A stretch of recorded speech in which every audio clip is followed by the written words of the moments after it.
Saya kira psikologi massa itu akhirnya akan terus menggelinding, akan terus tumbuh, dan ini akan menjadi sebuah kekuatan yang sangat serius untuk men-challenge kekuatan kekuasaan ini. Jadi memang nanti di Pilpres ini saya perkirakan akan terjadi pertarungan kekuatan kekuasaan dengan kekuatan psikologi massa ini. Tinggal bagaimana apakah Mas Ganjar, Anies Baswedan yang notabene tidak didukung oleh kekuasaan itu bisa memanfaatkan, bisa mengkapitalisasikan kekuatan psikologi massa ini menjadi sebuah keuntungan suara buat mereka. Walaupun dengan cara-cara yang konservatif, koalisi di PDI Perjuangan sudah menunjukkan gelagat berhasil untuk menggiring emosi massa ini, psikologi massa ini. Sudah menunjukkan gelagat bahwa memang ini harus digugat secara etik. Sehingga gugatan etik ini menunjukkan posisi yang kontra kepada kekuatannya Pak Jokowi. Nah, posisi kekuatan yang kontra pada kekuatan Pak Jokowi ini, Citra Indonesia menghitung ini akan menjadi sebuah kekuatan suara pada saat pencoblosan nanti. Cuma masalahnya kekuatan suara orang-orang yang kecewa pada Pak Jokowi ini disalurkan memilih kepada Mas Ganjar atau disalurkan untuk memilih Anies Baswedan. Ini yang harus pintar-pintar lah strategi yang ada di kelompoknya Mas Ganjar maupun strategi yang ada di pihak Anies Baswedan.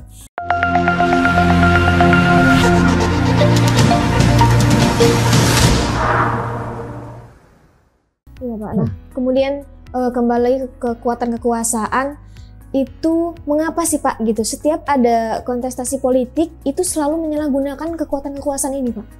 Oh, itu sesuatu yang wajar karena orang yang berkuasa itu Putri, dia punya kekhawatiran. Bisa jadi, wah kalau saya tidak berkuasa nanti saya diganggu. Kalau saya tidak berkuasa lagi nanti hidup saya tidak tenang.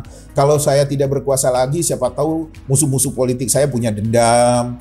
Semacam itu. Bisa juga orang menggunakan kekuasaan dia untuk melestarikan kekuasaan dia itu, menggunakan kekuatan itu untuk melestarikan kekuasaan itu karena dia dendam, ada yang dia marah gitu.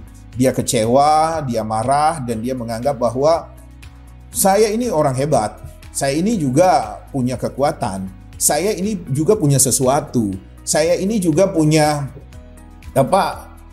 martabat politik, sehingga saya juga tidak mau diremehkan dan dianggap angin. Saya ingin membuktikan bahwa saya adalah kekuatan real politik di Indonesia, di suatu negara. Jadi memanfaatkan kekuatan kekuasaan ini itu sesuatu yang wajar, dan itu juga terjadi bukan hanya di Pilpres, di Pilkada juga.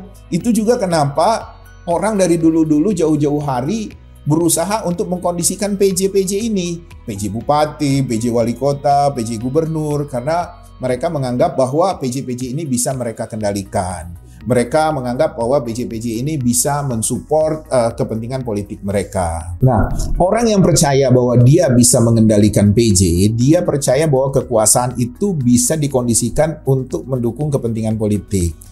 Nah, padahal kekuatan politik itu, kekuasaan itu dari sejarah politik kita itu kalah dengan psikologi massa. Jadi orang yang bisa meng-create, bisa memanage psikologi massa itu cenderung lebih bisa memenangkan pertarungan politik. Karena masyarakat itu pada dasarnya secara naluri mereka tidak senang dengan kekuasaan yang mau cawe-cawe mempertahankan dengan menggunakan segala cara, apalagi menggunakan kekuasaan politik dia dengan kekuatan aparatur dan sebagainya. Masyarakat jengah dan tidak suka seperti itu. Tapi memang elit-elit yang bermental feodal ya, bermental ningrat gitu, percaya betul bahwa kekuasaan adalah kekuatan yang efektif untuk membuat mereka terus berkuasa, tetap terus lestari. Mereka menganggap bahwa kekuatan massa, kekuatan masyarakat itu bisa mereka manipulasi, bisa mereka taklukkan, bisa mereka jinakkan. Padahal kekuatan massa itu punya kearifannya sendiri, punya kebajikannya sendiri, sehingga kalau misalnya mereka merasa disepelekan, mereka merasa ditindas, mereka merasa dikhianati, atau ada harapan-harapan mereka yang tidak bisa tersalurkan, mereka cenderung antipati terhadap orang-orang yang menggunakan kekuasaan. Jadi di pilkada pun itu akan menarik, sebagaimana di pilpres. Tidak akan mudah, tidak akan sesederhana orang yang menganggap bahwa dengan kekuasaan itu mereka dengan gampang memenangkan pertarungan politik. Nah, kemudian Pak, untuk masyarakat sendiri, bagaimana sih, kan sudah banyak juga masyarakat yang mengetahui bahwasannya sudah banyak yang menyalahgunakan kekuatan kekuasaan. Nah, bagaimana sih untuk mereka tuh mempercayakan masyarakat agar ia tidak terlihat disalahgunakan itu, Pak?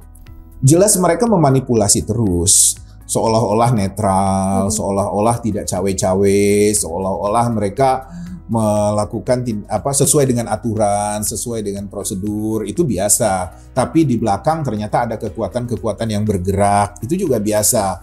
Nah, cuma kekuatan masyarakat ini, psikologi masyarakat ini kan harus dikelola dengan cermat juga, dengan jeli gitu. Tapi memang orang sekarang sering bicara tentang kekuatan logistik gitu ya. Memenangkan pemilu, pemilihan langsung itu butuh alat peraga, butuh distribusi massa, butuh menggalang kekuatan massa dan sebagainya. Dan semua itu bicara dengan kekuatan finansial, kekuatan logistik. Orang berpikir di sana. Tapi bagi citra Indonesia hari ini, karena pengerahan kekuatan kekuasaan itu sudah semakin terang benderang, sehingga kekuatan psikologi massa itu menjadi signifikan. Nah, pertarungan ini itu akhirnya lebih banyak ditentukan oleh strategi tim pemenangannya.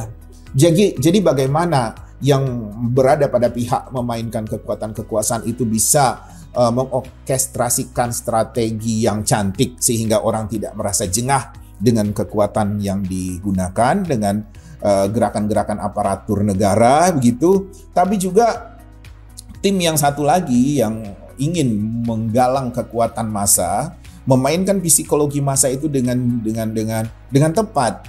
Jadi ini adalah pertarungan strategi sebenarnya.